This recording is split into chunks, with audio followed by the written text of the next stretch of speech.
Big Shaq gave up a first-class seat for a crying mom and her baby. But the real turbulence hadn't even started. The baby wasn't hers. The seat swap, a step into a hidden world built on silence and fear. What was meant as kindness turned into a shield against a network no one talks about. By the time the plane touched down, the truth had already taken flight. Before we deep dive into this interesting story, subscribe to our channel, and tell us where are you watching from. Share in the comments below. Shaquille O'Neal felt the weight of exhaustion competing with anticipation as he stepped onto the jet bridge at Hartsfield-Jackson, Atlanta International Airport. The late morning sun streamed through the terminal windows, casting long bands of light across the polished floor tiles. Named for its relentless hustle, Atlanta on its best days still felt like a small, open-hearted city, and today Shaq carried that openness with him. He was heading to Chicago for a charity gala he'd planned to host for underprivileged youth. Business was booming. Investments in his growing sports academy, upcoming film projects, and philanthropic work meant life had moved into first class, literally and figuratively. But even with success, he remained grounded, a man whose heart still remembered the lessons his mother Lucille O'Neal had etched into him long ago. He passed the flight attendant who greeted him by name, a quiet reminder of fame's perks. The plush leather seat awaited him, glistening as though it knew it belonged to a man of his stature. "Enjoy your flight, Miss O'Neal," she said with a professional smile that softened when she saw him return it with warmth. Yet from his vantage point, his eyes drifted beyond the first-class curtain that separated luxury from reality. He caught sight of a young woman in the economy cabin, clutching a crying infant close to her chest. She sat at the very front row, seat 23B, and her face was pale, veins of strain pulsing beneath delicate skin. The baby's wails ripped through the cabin, defying the gentle hum of engines and the murmurs of fellow passengers. Something in her posture, slumped, exhausted on the verge of collapse, compelled him to look longer, to feel more. It was just a momentary instinct, an impulse rooted in empathy. Shaq pushed himself up and excused himself from his seat. He moved through the aisle, the eyes of flight attendants and passengers turning to watch the unexpected giant in sneakers that concealed a softer side beneath his towering presence. He knelt beside the woman, never intrusive, never loud. "Mind if I take your seat?" he asked, quietly, offering his boarding pass. It was as simple as that. He would give up his first-class seat. It felt the least he could do. The woman hesitated, glancing at her infant, again crying, again desperate. She shook her head, but his tone made it clear this wasn't up for debate.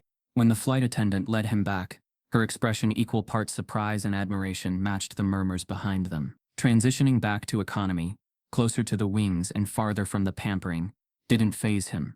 The seat was merely an exchange, but the gesture, small though it was, had the power to unravel something far more significant.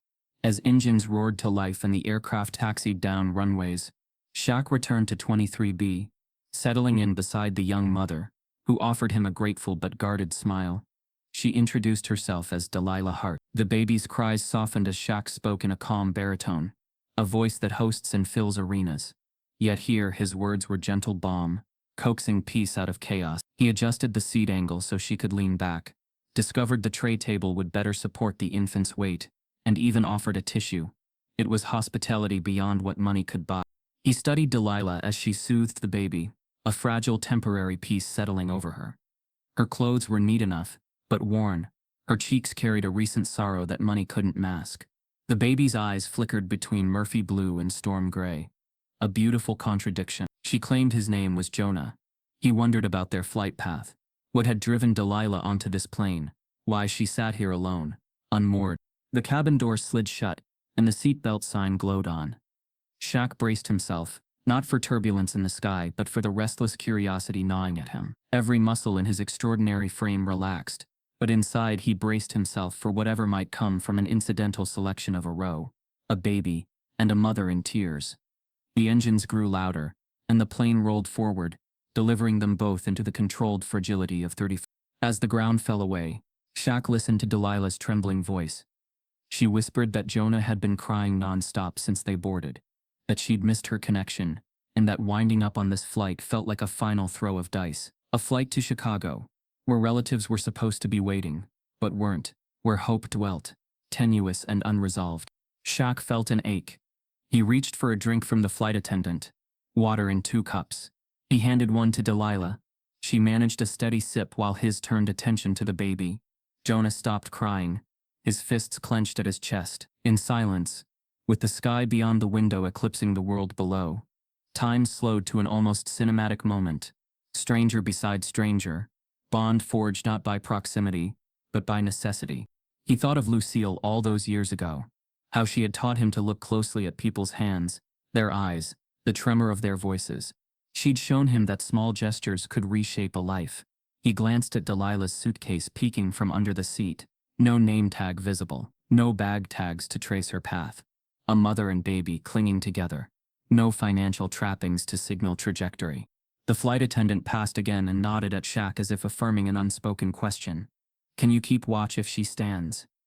It was a job Shaq accepted without hesitation. He stayed by her side through takeoff. Turbulence. Every little bump. Until meals were served. Silent in solidarity. Until drinks were cleared. Every so often he whispered assurances.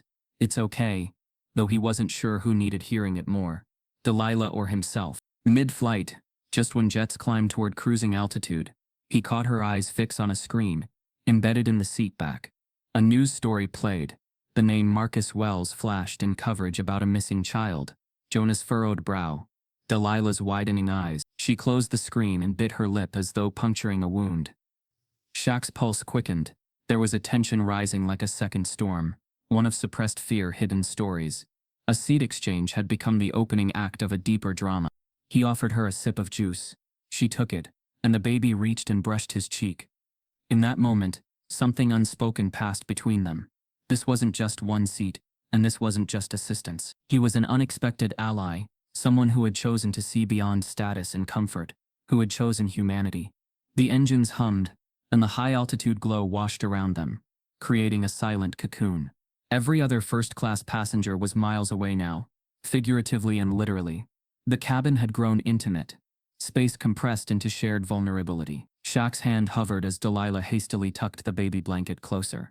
She shook her head slightly, eyes darting to the cabin door, then back at him. He's not my child. Startled, Shaq leaned forward, pulling back, recalibrating. The confession didn't come with explanation. The baby's peaceful slumber contrasted sharply with the tension pooling between them.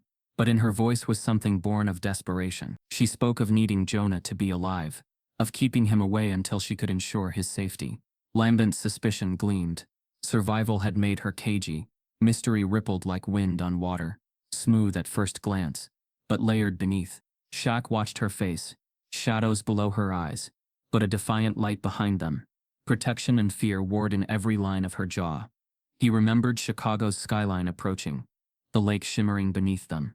But in that moment, altitude didn't matter. It was the distance between truth and lie that loomed largest. The flight attendant made an announcement. 30 minutes until landing. Shaq looked out the window, golden sunlight on Lake Michigan's expanse. Inwardly he braced for what would unfold below. A motherless baby, a secret stranger, and a basketball legend, turned guardian, all bound together by one impulsive act of seat swapping. He straightened his shoulders. Once they landed, choices would demand themselves. Until then, he vowed he would stay, upright, unwavering, human. The wheels touched down, the plane decelerated, and passengers stirred, ready to exit into their worlds. The doors would open soon, but this row 23B had already opened a door into something neither Shaq nor Delilah had expected. And life, like all powerful stories, hinges on moments you never saw coming. As the plane settled into the air, cruising toward Chicago, Shaq found himself more alert than usual. While the hum of the engines and the calm lighting in the cabin usually lulled him into rest, something about Delilah Hart kept tugging at the corners of his attention. There was an unspoken tension around her, not loud or disruptive, but potent. She had the bearing of someone hunted, even in stillness. He noticed it right after they passed 30,000 feet. The absence of any checked luggage tags on her carry-on. For most passengers, especially traveling with an infant, there's always something: diaper bags, toys, bottles, extra clothes. But Delilah only had a worn-out shoulder bag. The kind of thing you throw over your shoulder when you're leaving somewhere fast, not heading toward family with a baby in tow. She kept adjusting it as if expecting it to be searched. Her hands trembled when she reached for the cup of water. Shaq handed her, not the normal gentle tremor of exhaustion, but a jittery, sharp flickering in her fingers. Tension so pronounced it betrayed a secret she clearly wasn't ready to speak. Shaq studied her face without staring, early 30s, skin that hadn't seen sunlight in weeks. And beneath her eyes the tired shadows of a woman who hadn't had rest. Not just sleep. There was something buried deep in those eyes. Not just fatigue but fear. Her pupils widened too quickly when anyone walked by, like a street cat that's learned how not to trust. Delilah answered his polite questions with the bare minimum. No last names. Said she was heading to Chicago to meet family, but paused just a beat too long when asked who would pick her up. Claimed her phone had died, which was odd because earlier, Shaq had seen her swipe away a message. Every response she gave felt like a screen pulled over a window, not enough to block the view completely, but enough to know something inside didn't want to be seen. He leaned back, staring out the tiny airplane window, yet his thoughts stayed beside her. There was something in her energy that made the air around them feel heavier, not in a dangerous way, but in a way that warned of burdens not spoken. Shaq had spent a lifetime learning how to read a room, locker rooms, boardrooms, classrooms, and right now, this cramped airplane cabin was no different. Delilah wasn't just tired. She was running. She kept glancing behind her, over her shoulder, across the aisle. Each time the seatbelt sign chimed, she flinched. When the flight attendant came by offering snacks, Delilah waved her off quickly and looked down, hiding her face with the baby's blanket. Shaq noticed she hadn't eaten anything. He offered her one of the granola bars from his backpack. She took it but didn't open it, just held it. As Jonah stirred in her lap, Shaq tried to make light conversation, gently probing without being invasive. He told her a little about his foundation, about how he grew up with a strong mother who made sure he always had something to stand for. When he mentioned his mom, Lucille, Delilah seemed to lean in, not physically, but emotionally, as if that mention of a strong mother opened a door she hadn't walked through in years. Still, when he asked about her own upbringing, she recoiled, said her parents weren't in the picture, that she had made some mistakes. And when he gently asked how old Jonah was, she responded simply, old enough to be loved, then looked away. Shaq respected boundaries, but his instincts kept warning him. There was something she wasn't saying, something big, and then he saw it, barely a glimpse. When she shifted in her seat, the edge of a hospital wristband flashed from beneath her sleeve, just for a second, but long enough for him to register that the tag was recent. The barcode, the perforated paper edge, it was the kind you get from an emergency room. But she didn't have the look of someone just released from treatment. Her movements were stiff, controlled, no bandages. It wasn't her that had been checked in. Jonah started crying again, his little fists curling and unclenching in the blanket. Delilah held him tighter, bouncing him softly, whispering something into his ear. Her voice cracked under the strain. Shaq tried to distract the baby by playing peekaboo. Smile. It worked. Breathy. Jonah let out a weak giggle, just enough to remind Shaq that behind the fear, there was still life here, still a reason for Delilah to fight, or flee. Shaq pretended to stretch, used the moment to peer toward the overhead bins. He confirmed what he suspected. There was no luggage labeled with her name, not even a backpack or stroller checked in at the gate. No labels, no ID tags. That's when he knew. She hadn't packed. She had fled. The baby's milk bottle, now empty on the tray, wasn't even warm. She had no way to heat it, no formula in sight. And yet for all the signs of running, Delilah wasn't careless. She held the baby with practiced care, checked his breathing, gently swayed when the turbulence hit. She wasn't neglectful. Whatever trouble she was in, she was fighting to keep the child safe. That contradiction, her fear versus her fierce maternal instinct, confused Shaq. If she wasn't the child's mother, why was she so protective? And if she was, why lie? When the flight attendant returned, Delilah again refused help, this time more agitated. Her voice cracked, but she kept it low. She wanted no attention. That, more than anything, disturbed Shaq. Most mothers in distress welcomed help. Delilah did not. She feared being seen, not by strangers, but by someone specific. The captain's voice echoed overhead, announcing they'd begin their descent in 30 minutes. Shaq looked out again, catching the hint of clouds breaking over the Illinois horizon. It should have been a routine flight, a peaceful trip, but the energy beside him said otherwise. He adjusted in his seat, pretended to read, but watched her from the corner of his eye. Delilah finally spoke in a whisper, so low he almost missed it. You ever make a choice so fast, it changes your life before you understand what you've done? Her words weren't directed at him fully, but more like someone confessing to a quiet part of themselves. He nodded, slowly, silently, not breaking the fragile trust she offered in the form of a half-confession. She didn't elaborate, and he didn't press her. But the weight of her words lingered. As the plane descended, turbulence shook the cabin softly. Delilah gripped the armrest tightly, knuckles white. She looked terrified, not of crashing, but of arriving. That's when Shaq understood. Whatever she was running from waited for her in Chicago, and whatever she was protecting might not make it off this plane unless someone helped. The wheels touched down with a jolt. The cabin applauded as if relieved, unaware of the private storms around seat 23B. Shaq remained still, watching Delilah as she packed the baby's things. The few she had. No checked luggage. No car seat waiting below. No coat, just that old shoulder bag and a secret heavier than anything packed. As passengers stood and pulled bags from overhead compartments, Delilah remained seated, not rushing to exit, not anxious to disappear. She was waiting, watching. Her posture didn't scream panic, but it radiated caution. Shaq watched her from the corner of his eye and said nothing. Yet something inside him had already shifted.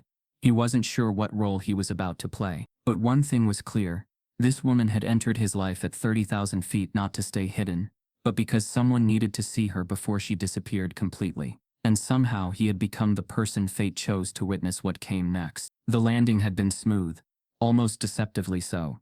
The kind of touchdown that lulled passengers into believing everything outside the cabin would be just as calm.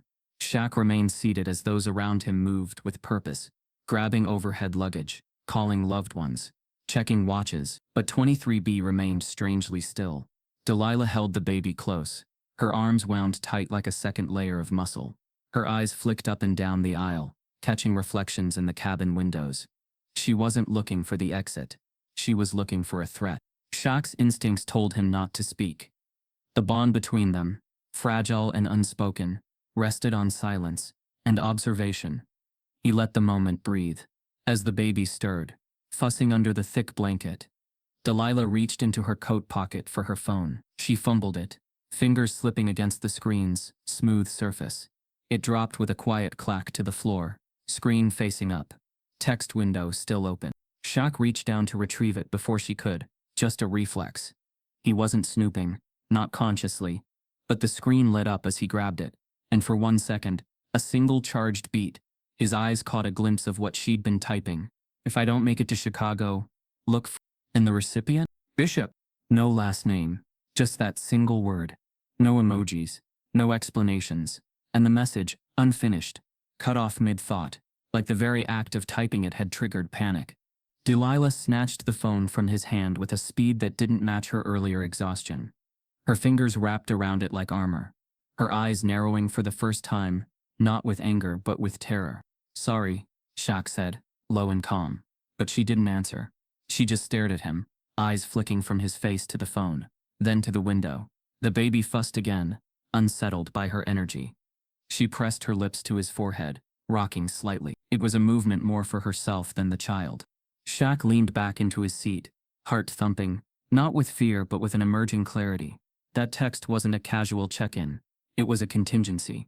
The kind of message someone sends when they don't expect to reach their destination, when they're running toward hope and away from danger. He didn't ask questions. He just watched. As the line of passengers slowly moved forward, Delilah stayed put, clutching Jonah, scrolling quickly on her phone with one hand, while using the other to cradle the baby. Her eyes darted between the screen and the cabin door like she was timing something. Then she turned to Shaq, her voice barely audible, over the rustle of departing passengers. I appreciate what you did, but if anyone asks, you don't know me. It wasn't a request. It was instruction. Her voice didn't shake. There was resolve there, a steeliness that hadn't been visible before. Shaq didn't answer. He just nodded. As she stood, she adjusted her coat to fully wrap Jonah, obscuring his face. It struck him that her movements were methodical, practiced, not the chaotic fumbling of a panicked mother, but the precise gestures of someone used to navigating shadows. Shaq followed a few steps behind as they moved into the tunnel that connected the aircraft to the terminal. The light outside had dulled. The overcast Chicago afternoon, giving everything a silvery sheen. He stayed close enough to watch her, but not so close as to make her feel followed. She paused at a restroom sign, glanced around, and ducked inside. When she didn't come out for several minutes, he waited, knowing something was off. Passengers flowed past him, heading toward baggage claim. And still Delilah didn't re-emerge. Just when he was about to go check, she came out. Jonah wrapped in a completely different blanket. The shoulder bag was now strapped around her other side. A small change, but intentional. It was a disguise in increments. He followed at a distance. No words exchanged. But the tension had grown thicker, a current flowing between them. She didn't look back. Not even once. In the terminal, the crowd swallowed her up quickly, but Shaq could still pick her out. He wasn't trailing her so much as bearing silent witness. That text had changed everything. If I don't make it, wasn't the language of someone guilty. It was a cry for help, or a breadcrumb left for someone she trusted. Bishop. A name, a signal, a backup plan. He pulled out his phone and typed it in. Just Bishop. Nothing came up. No famous activists or local nonprofits linked clearly to the name.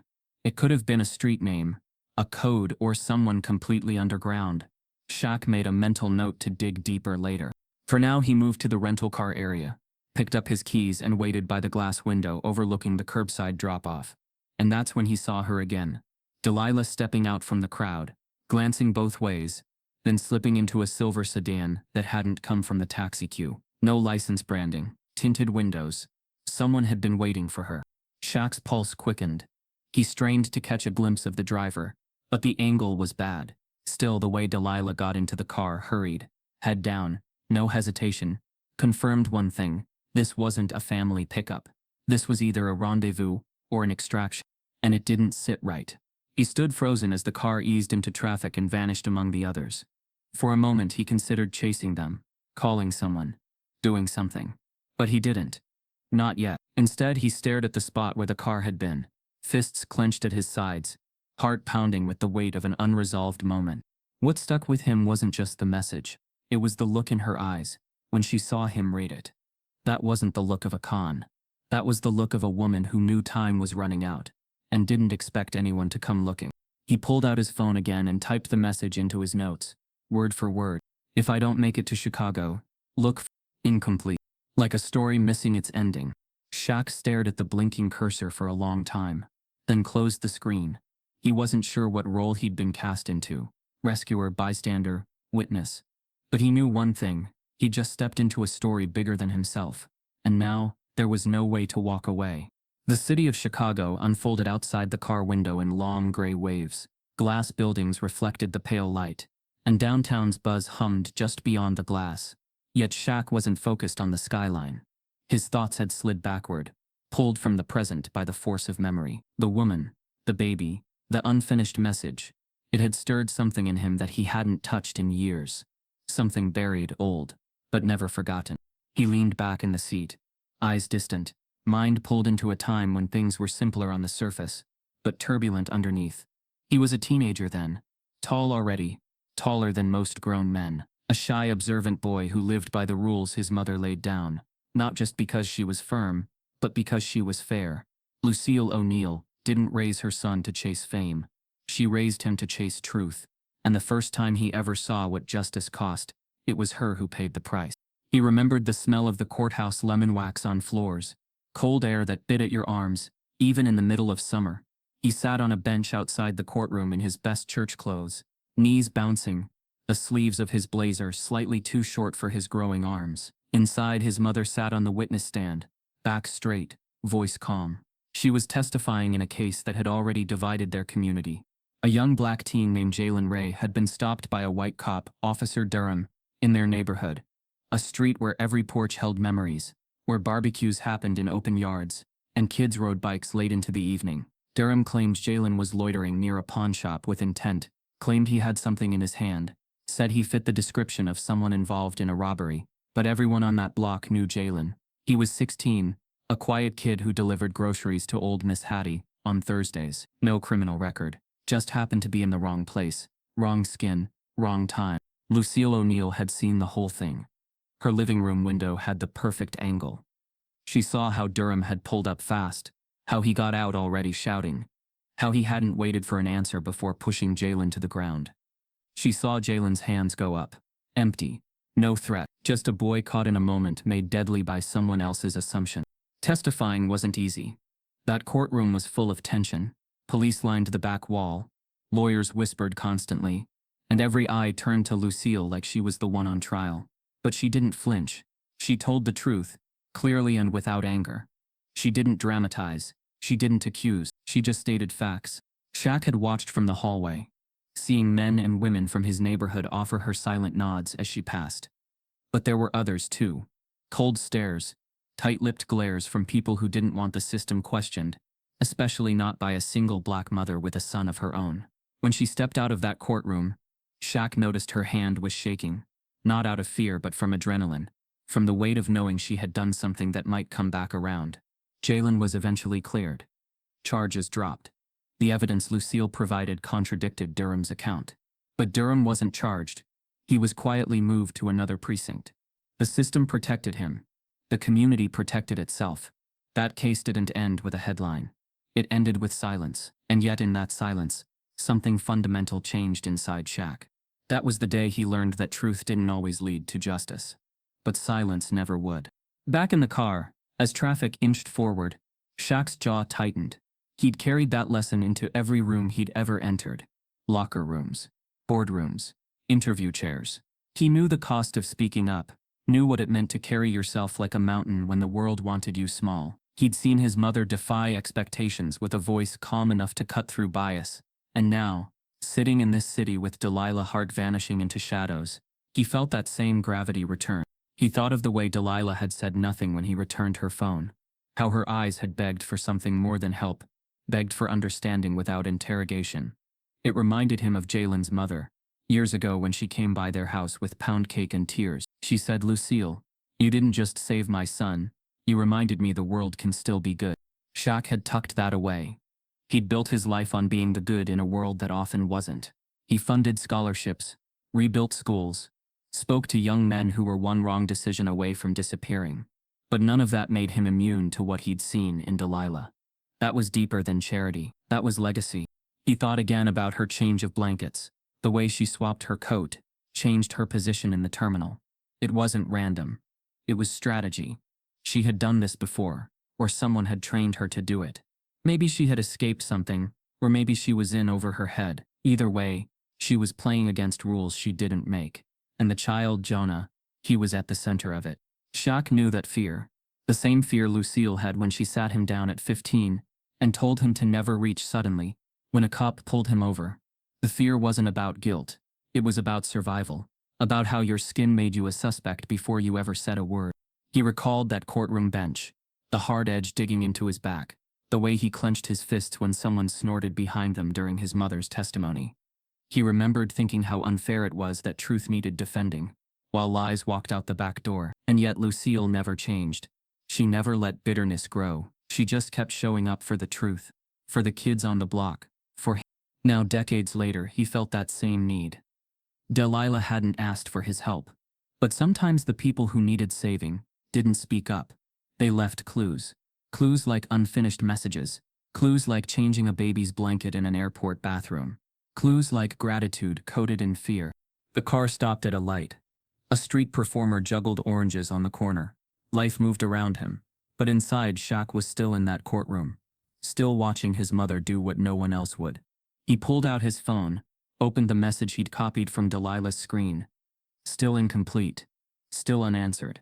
He thought of how many times Lucille had told him, "Just because the story isn't finished doesn't mean it ain't worth reading." And this story wasn't finished. Not even close. The plane reached its cruising altitude, and the overhead sign flickered off, the lull before the descent. The cabin lights dimmed to a warm, gentle glow, and the hum of conversation softened. But inside row 23, a different tension simmered. Shaq leaned back, studying the woman beside him. Delilah's posture had stiffened. Her hands gripped the armrests so tightly, her knuckles were pale. Delilah shifted again, eyes flicking to the aisle. Flight attendants passed, offering snacks and champagne, but she remained silent, her gaze distant. Finally, she stood abruptly, murmuring something to a nearby attendant, and moving toward the bulkhead. as if searching for a less visible seat. She looked back once, met Shaq's eyes, and continued. Her furtive glance unsettled him, but he stayed seated.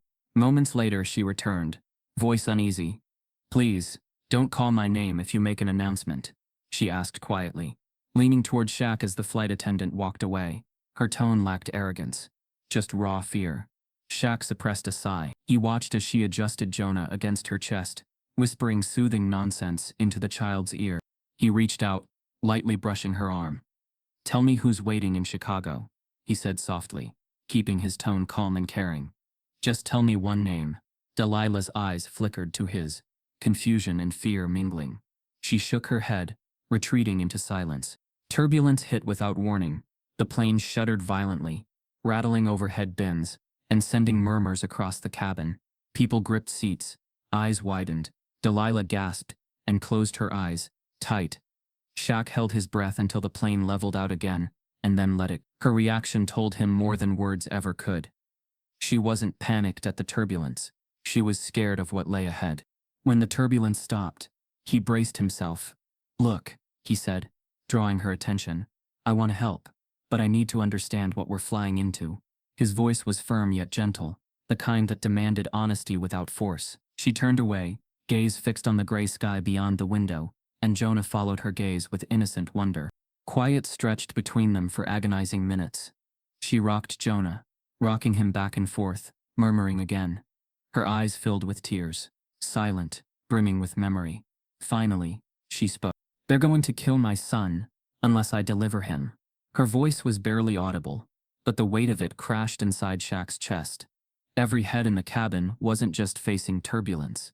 They were suspended in unmet hope, in desperation. Shaq realized this woman, a stranger, believed death was following them at 31,000 feet. He enforced calm. "Your son's safe right now," he said, more to steady her than the baby. "Tell me who they are." Delilah closed her eyes and trembled, heartbeat hooked to memory. He watched her, waited for her to speak, felt her worry infect the space he occupied. When she spoke again, it was a breath, fragile and monstrous. "He's not mine." The words hit him like a sudden fall. Not a twist he'd anticipated. Not a confession he knew how to respond to. Shaq blinked, processing. Delilah swallowed against her fear. "I'm just keeping him alive," she said. "They chose him, because he's theirs. They want to take him back. I'm in Chicago to meet my price for keeping him." Shaq's chest tightened. She spoke as though she were bartering life itself. Memories flickered in his mind of judges and verdicts, hope and heartbreak.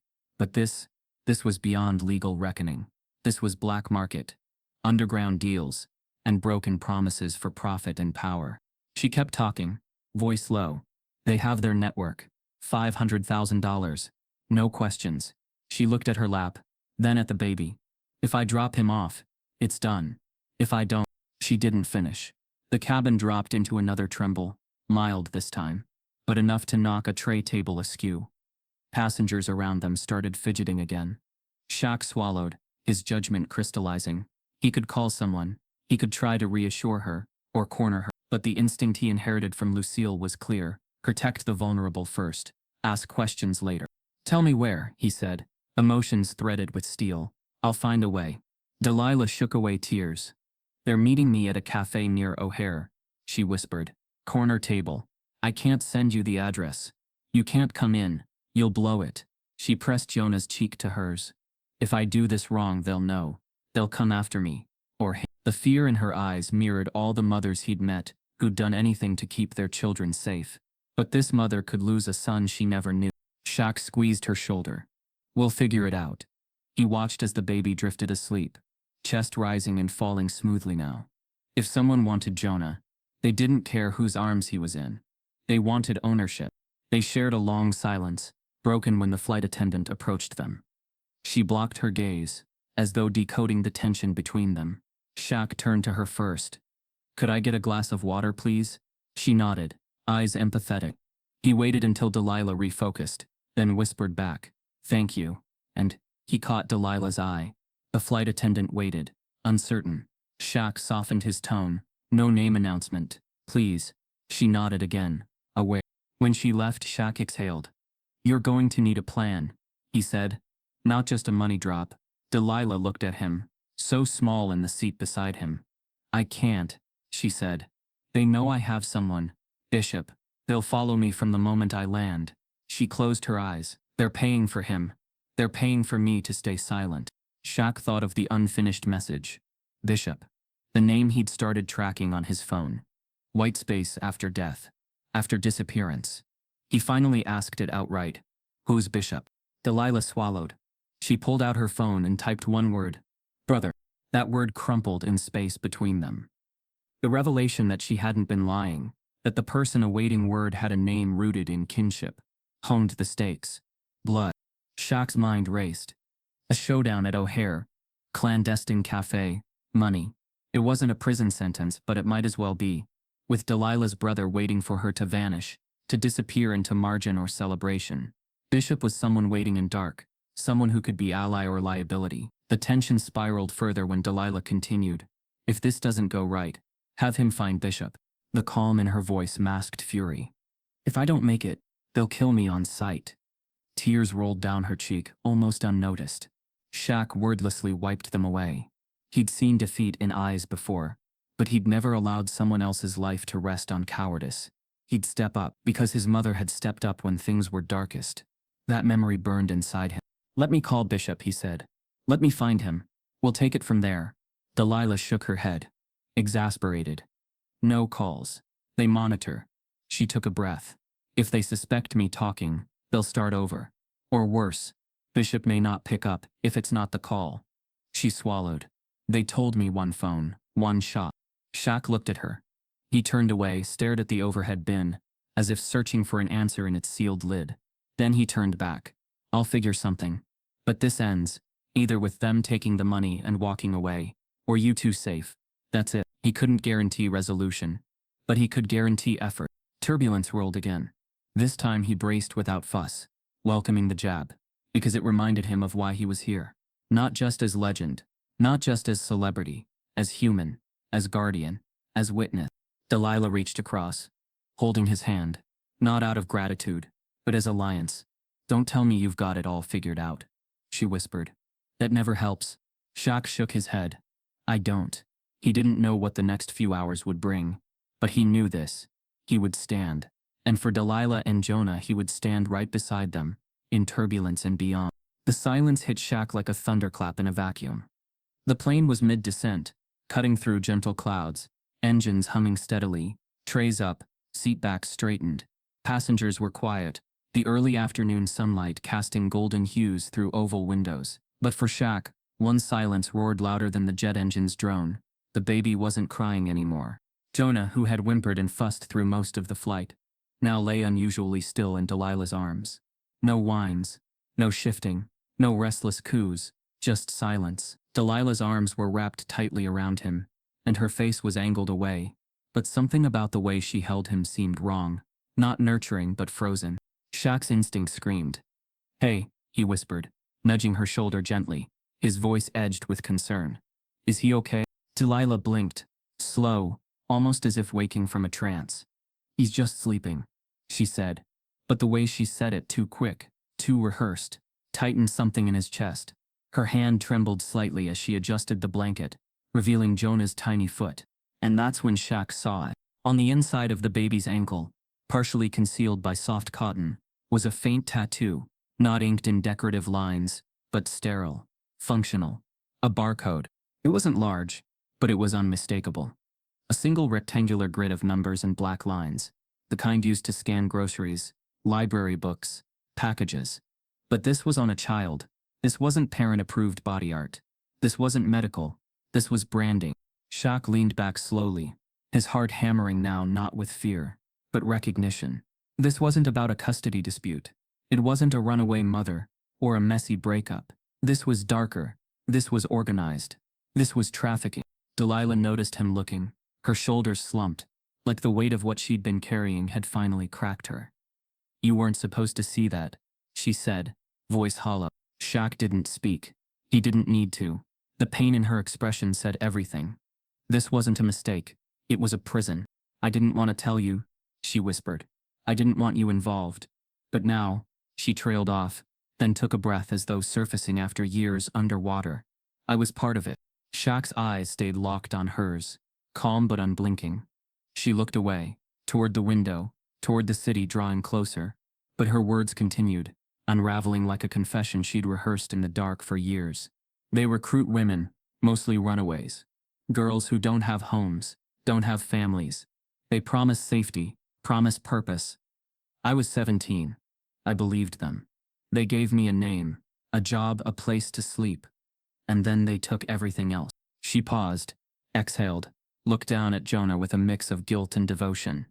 I stayed for years. At first I was a messenger. I delivered things. Then I became a transporter. I didn't ask questions. The less you knew, the longer you survived. And when I did ask, they made sure I learned not to. Her voice wavered, but never broke. But one night, 2 years ago, I watched them take a baby from a girl, not older than 15. She fought. They drugged her. She screamed. I ran. Shaq's fists curled on his thighs. His jaw clenched, but he stayed quiet. Not from shock. From focus. They found me, she continued. Months later, they don't lose people. They just delay the punishment. And they gave me one chance to pay off my escape. Her eyes met his again. Jonah. She brushed the baby's cheek with the back of her hand, so soft it was like an apology. They needed someone they could trust to deliver him, someone who'd already run, already knew what failure looked like. They offered me a deal. Deliver the boy, get a new name. Get out for good, no more shadows. But he's just a baby. Shaq murmured. He doesn't belong to anyone? Delilah nodded slowly. Born in a clinic no one will ever audit. His paperwork forged before he could breathe. Bought by a couple overseas. All arranged. Paid in full. They want a child who doesn't trace. No relatives. No questions. And if I back out, she didn't need to finish. Her fate, Jonah's fate, had already been stamped in black ink. The plane began its slow tilt, nose angling downward as the seatbelt sign flickered back on. Shaq leaned in closer, voice low but urgent. We're not letting that happen. You're not handing him over. Delilah's laugh was bitter and soft. Then they kill me, and take him anyway. They have people on the ground. The handoff is clean. The airport cafe is just a checkpoint. I give the signal, they verify the barcode, and I walk. They've done this dozens of times. Shaq shook his head. Not this time. Delilah looked exhausted. More soul than body now. Barely holding together. You don't understand. They own people at the airline. TSA. Customs. Even the cafe staff. If I do one wrong thing, they know. And if I don't show, if I disappear, they burn everything, including him. Shaq's stare was unwavering. Then we don't disappear. We expose them. She laughed again, but softer. You think that's not been tried? Anyone who talks vanishes. Even Bishop. He's hiding in a church basement. Can't even use his real name. He was one of them too. Tried to get out. Tried to warn someone. They killed his contact. He's the only one left. And he can't save us. He's just the echo of a plan that never worked. Shaq sat back, breath shallow. The layers were thicker than he thought. This wasn't a single act of kindness anymore. This was a war being fought in silence, behind false names, blank passports, and barcodes branded on skin too young to understand. Jonah stirred in her arms, sighed, then curled into her warmth like he belonged there. Shaq's chest ached. Whatever Delilah had done, whatever pain she carried, this wasn't just redemption. This was protection. And Jonah, whether he was hers by blood or not, had become her purpose. The wheels touched down with a soft jolt. Passengers applauded. The cabin lights came up slowly. Overhead bins opened, with clicks and creaks. But in 23B, the applause meant nothing. Delilah pulled the baby closer.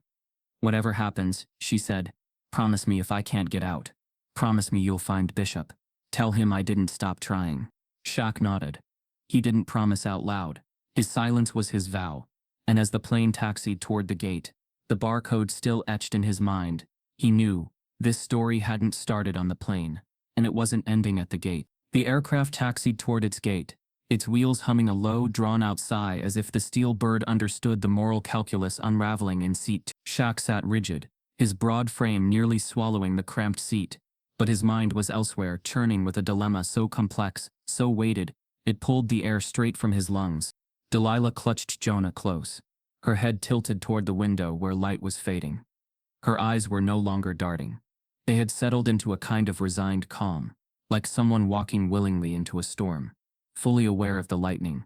There was no more trembling in her fingers, no whispered pleas. She'd laid everything bare now, and Shaq, the man who'd once believed kindness alone could solve anything, had no idea what to do next. He thought about calling TSA, about walking Delilah straight to a security officer, and letting the system sort it out. The baby had a barcode tattooed on his ankle. For God's sake, how much more proof did someone need? But then what? Would they separate her from the child? Arrest her? If the network truly had eyes and ears inside every checkpoint, it wouldn't take long before her name lit up some internal beacon. The moment she vanished into official custody, the baby would be unguarded, alone. A handoff could still happen, through someone else, someone worse. Yet shielding her, pretending none of it was happening, wasn't an option either. She'd admitted to transporting children. She'd confessed to running from a network that sold infants like property, branding them for ownership. Protecting her outright would mean enabling that machine, whether or not her intentions had changed. Shaq leaned forward, his elbows resting on his knees, hands clasped like a man praying, though he hadn't in years. He breathed slow, thought long, and then, from somewhere in the pit of memory, a face rose. Trayvon Bricks, 17. Star point guard. Hands like lightning, ego like helium. He'd come through Shaq's youth foundation in Miami 5 years ago. Tough background, but bright, talented, magnetic.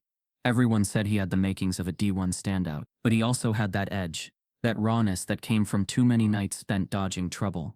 Shaq had taken him under his wing, got him into clinics, kept him off the streets, but one day Trayvon didn't show up for training, or the next day, or the one after that. At first it seemed like just another dropout, a kid overwhelmed by pressure. But Shaq couldn't shake the feeling. Something had been off the last time they spoke. Trey had asked strange questions about going off the grid, asked if Shaq knew people who could make records disappear. He hadn't pressed. Thought the kid was being dramatic. Weeks later, rumors surfaced. Someone had seen Trey in Tampa, another in Baton Rouge. But no one could pin it down. Then one night, one of the staff pulled Shaq aside and showed him a photo. Grainy, taken from a distance, but unmistakably Trayvon, only thinner, hollow-eyed, and pushing a stroller. Shaq had stared at that photo for days. By the time they tracked down the source, the house was empty.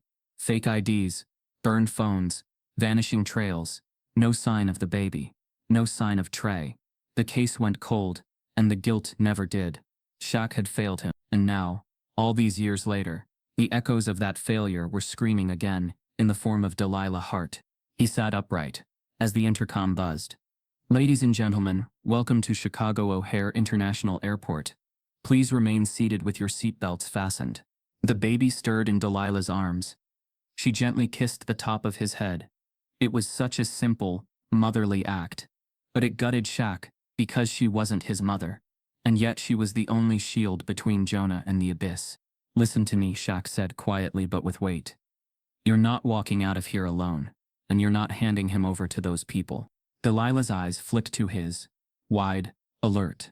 You don't understand. I understand better than you think, he cut in, voice calm but unshakable. This is bigger than you, bigger than the deal they offered.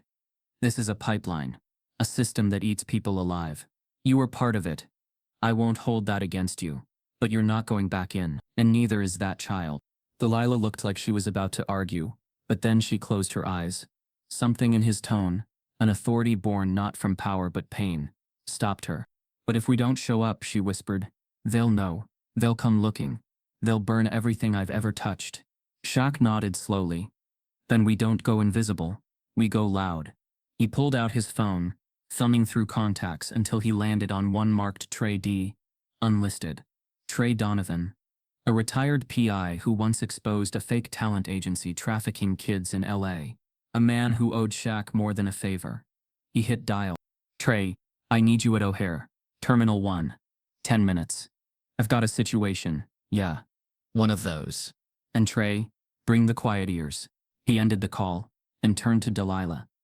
There's a man meeting us in the terminal. He doesn't wear a badge, doesn't follow protocol, But he's safe. Delilah's grip on Jonah tightened. And what about them?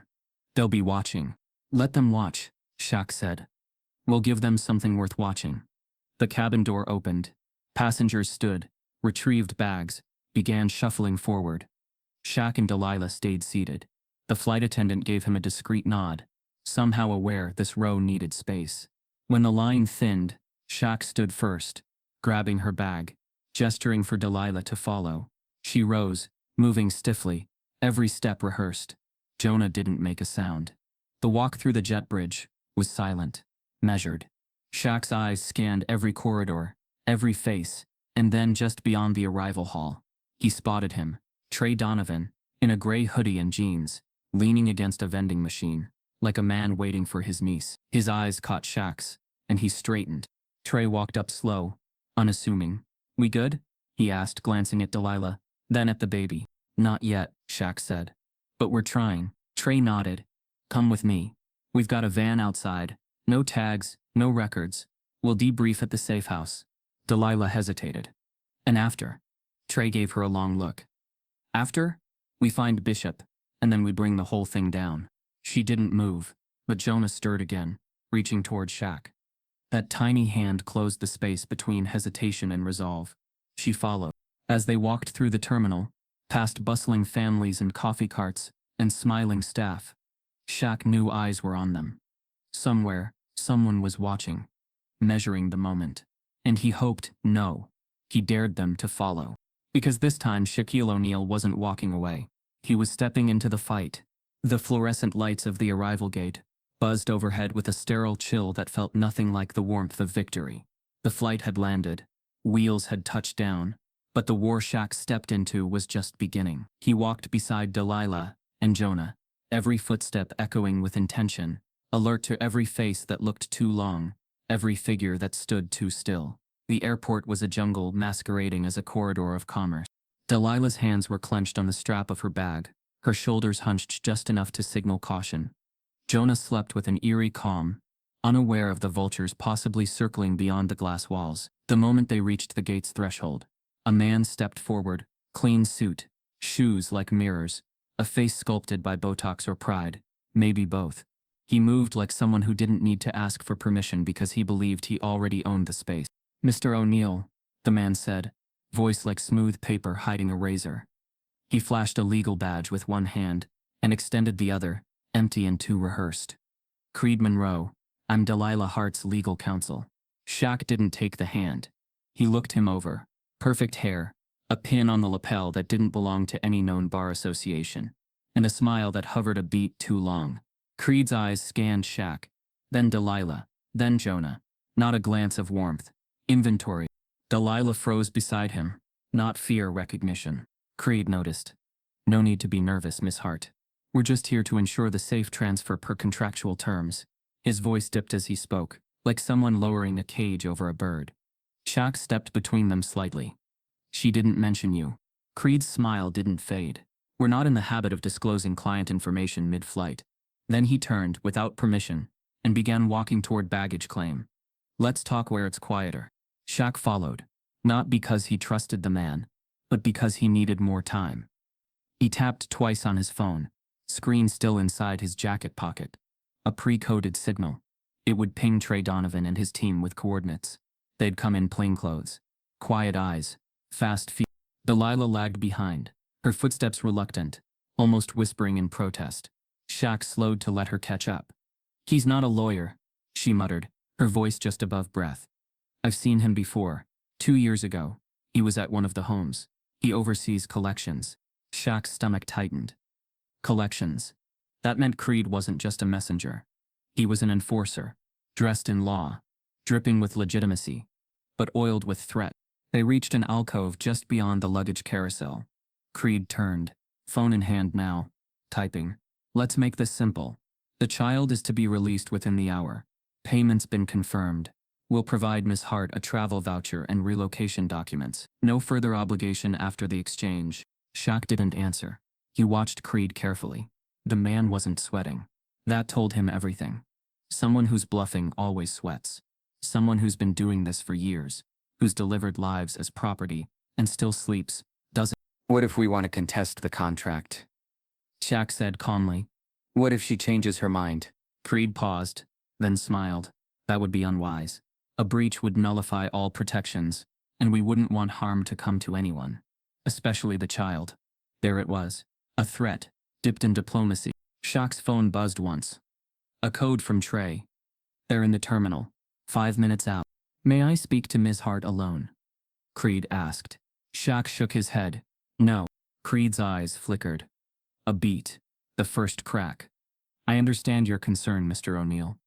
But you're not legally a part of this matter. You're a good Samaritan. Nothing more. Shaq took a step closer. His sighs now deliberate. I'm exactly what she needs me to be. So if you've got something worth saying, you can say it with me here. Creed leaned back, reassessing.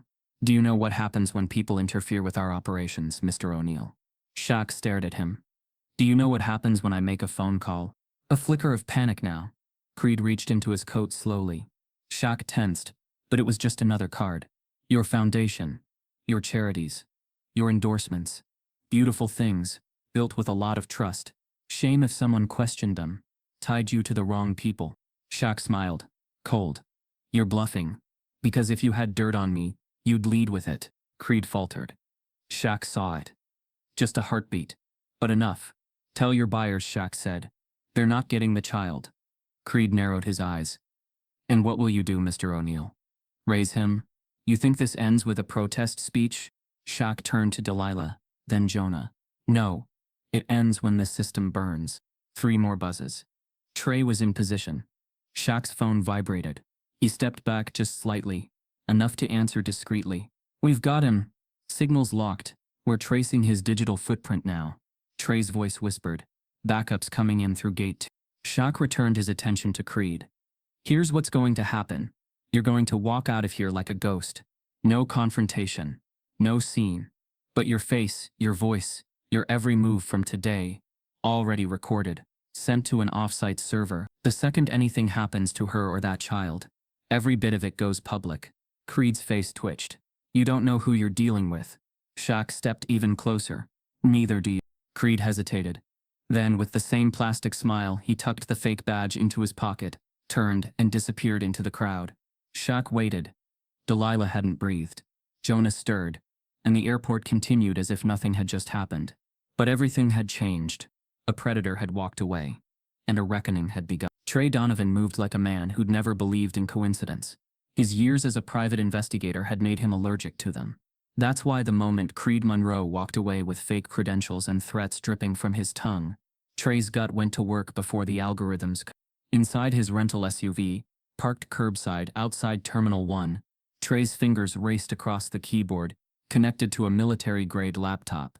Facial recognition, public records, backdoor access to government employee registries, all quietly humming in the background. He ran Creed's name, image, even his walk through proprietary filters. Within minutes, the web started forming. Creed wasn't just a lawyer. He was a recruiter, a handler, a retriever, as Trey's sources whispered. One of several elite-level operatives, tied to a shell nonprofit called the Haven Initiative for Global Orphans. The name was pure theater. No tax filings, no board of directors.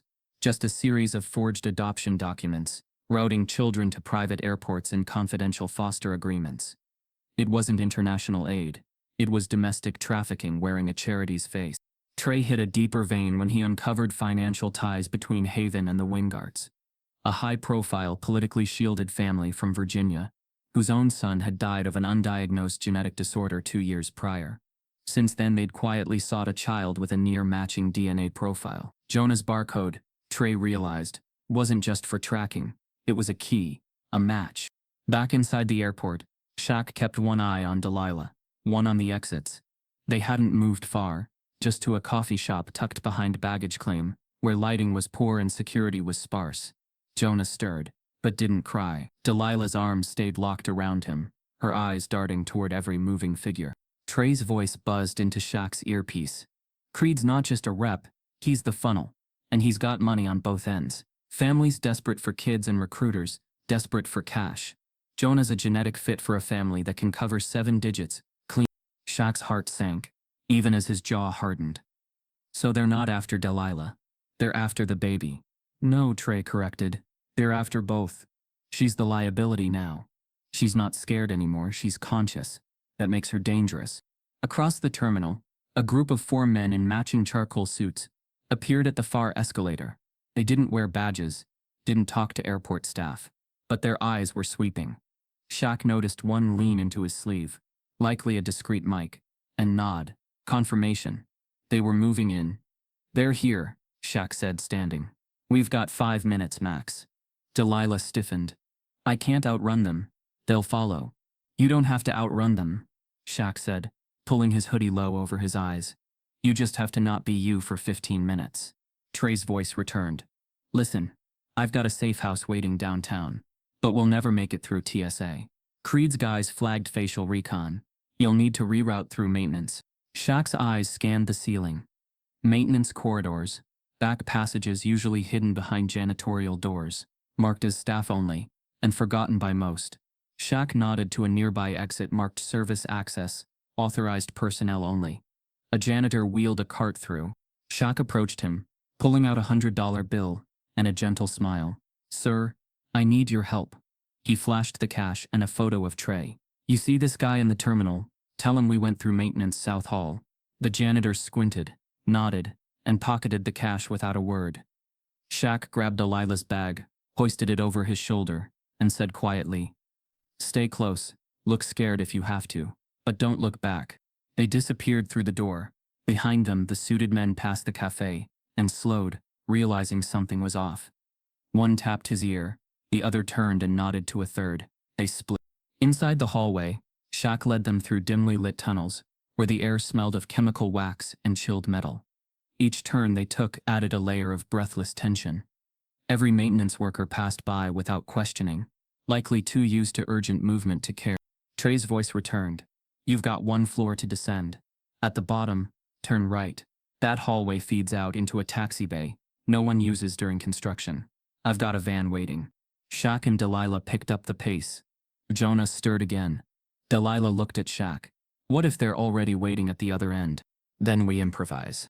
As they neared the stairwell, footsteps echoed behind them. Quick. Professional. Shaq pushed Delilah through the stair door and paused. He took out a pair of sunglasses, a ball cap, and a tourist sweatshirt from his backpack, ones he'd packed not for style but for disruption. Switch, he said. Delilah changed in seconds, pulled the cap low. He wrapped Jonah in a generic airport blanket, hiding the blue swaddle the team likely had eyes on. They flew down 2 flights. At the bottom, a shadow moved across the hallway. Wait, Shaq hissed. He motioned for Delilah to crouch behind a pillar. One of Creed's men passed slowly, radio at his mouth. Stairwell empty. They're not here. The man moved on. Shaq signaled Delilah. They turned down the final hall. Light leaked in through the far end. Glass doors marked maintenance entry only. Outside, Trey stood by a nondescript white van, his phone pressed to his ear. They rushed out. Trey opened the door. In. Delilah climbed in first. Jonah snug against her. Shaq slid in behind her. Just as the van pulled off, one of the suited men appeared at the top of the ramp, eyes locking with Shaq's for half a second. He didn't chase. He reached for his phone. Shaq leaned back in the seat and pulled out his own. Send it, he told Trey. Trey nodded. Already done. Every document, image, traceable dollar from Haven's records, now in the inbox of 6 journalists, 2 prosecutors, and 1 woman who runs a sanctuary for whistleblowers. Shaq looked at Jonah. And what about them? Trey smiled. They'll disappear, but not us. Not this time. The wind off Lake Michigan was cooler than expected for late spring, but Shaq barely noticed. He stood outside his mother's modest home on the south side, the old red brick facade warmed by memory more than sunshine. It had been nearly a month since the flight, since Delilah and Jonah, since Creed, since the quiet war he hadn't expected to fight, but couldn't walk away from. The world outside kept spinning. News cycles changed, games were played, investors called. But for Shaq, time had fractured, frozen on a moment that started in seat 23B, and rippled into places he never thought his name would reach. He stepped inside without knocking. Lucille never locked her door for him. The familiar creak of the hardwood greeted him. So did the faint scent of cinnamon, her Sunday candles, still burning even on Tuesdays. She sat in her armchair by the window, glasses perched low, newspaper in hand. No TV, she never needed it. Her peace didn't come from noise. "You're early," she said without looking up. Shaq smiled. Didn't feel like waiting another week. Lucille folded her paper and patted the armrest of the adjacent chair. "Then sit down and tell me what you've been carrying."